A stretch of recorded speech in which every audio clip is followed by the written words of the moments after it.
Hey everybody, welcome to the real United States. And today is Veterans Day.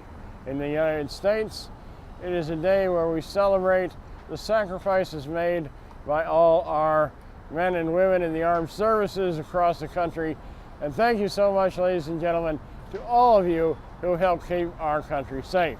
We're here in front of the American Legion Hall, the main national headquarters in Washington, D.C. The American Legion is a private organization. It's not a government organization that sees after the needs and helps out veterans and their families and their children and whatnot.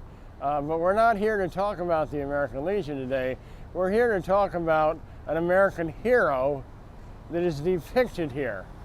So we're going to move over and give you a shot of this on the front of the building. So as I was saying, the American Legion is an organization that helps out veterans and supports them in not only in financial ways, but in other ways, in assistance and doing all kinds of things.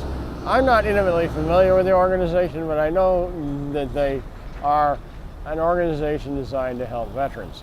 Anyway, Veterans Day, as it were, stems from what was originally Armistice Day.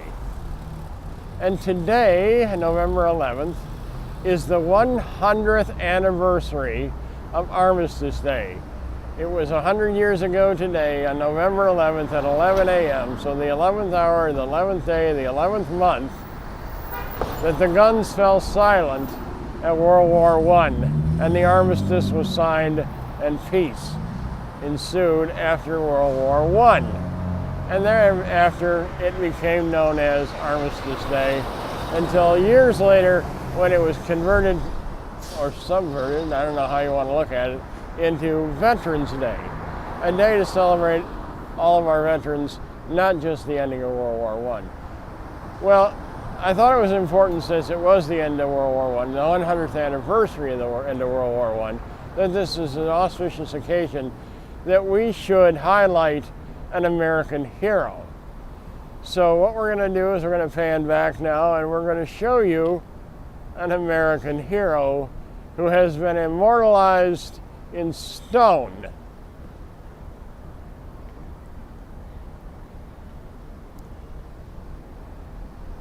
This figure, actually, this is a kind of an artistic mashup, if you will, of a World War I doughboy and a World War II GI. But the important takeaway here is not so much that the thing is an artistic interpretation of our infantry soldiers, but it's the model that's modeled for this. Brock Whittington. Hulan Brock Whittington was a GI in World War II. He was a sergeant at the time who went above and beyond the call of duty on numerous occasions. I mean, he had to crawl on his belly through, hostile fire to check on his troops. And his most notable accomplishment, of course, was when his superior officer went missing in action, essentially. He became the senior individual, even as a sergeant. He took command of his group of men. He mounted a tank in light of an advancing German column. He fired on the lead tank, blowing it up and blocking the advance and the rest of the armored column. And he led his men in the fight against these enemies and ultimately prevailed. For this, Mr. Whittington received our nation's highest honor, the Medal of Honor, sometimes mistakenly called the Congressional Medal of Honor. And the reason for that is because the president gives the medal in the name of Congress. So because it's given in the name of Congress, it's loosely called the Congressional Medal of Honor. I grew up calling it that, but it is technically the Medal of Honor. And it is our highest award for valor above and beyond the call of duty. Well, Mr. Whittington, Sergeant Whittington, performed valor beyond the call of duty and was later awarded the Congressional Medal. After the war, by the way, Whittington stayed in the service. Okay, and became a lieutenant. He made an officer, went on to serve all the way into the Vietnam War, where he was promoted to major. Well, in 1966, Major Whittington had a heart attack while he was in Vietnam, had to be, of course, shipped stateside, ultimately was discharged for health reasons. And sadly, he died in 1969. So he was like 47, I think, at the time. He hadn't quite made his 48th birthday because he was born in 1921.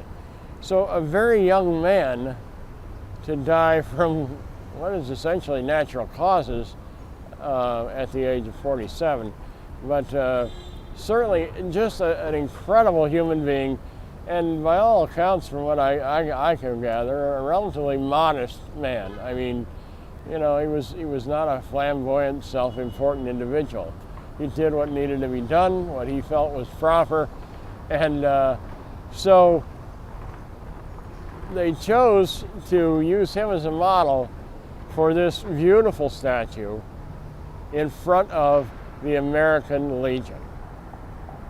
And I just thought that was fitting on this 100th anniversary of Armistice Day, that we would share with you this American hero. So I'd like to thank you all for joining us here on the Real United States. I hope you've enjoyed this. I hope you have a wonderful Veterans Day. Thank you again, ladies and gentlemen of our armed services, for all that you do to keep us safe, and we deeply appreciate it here. If you've got questions or comments, folks, please leave them in the comments section down below. I love hearing from all of you. I try to get back to everybody I can. If you're new here, hey, pick subscribe and come along for the adventure, because we got lots more to show you. And as always, folks, thank you for watching.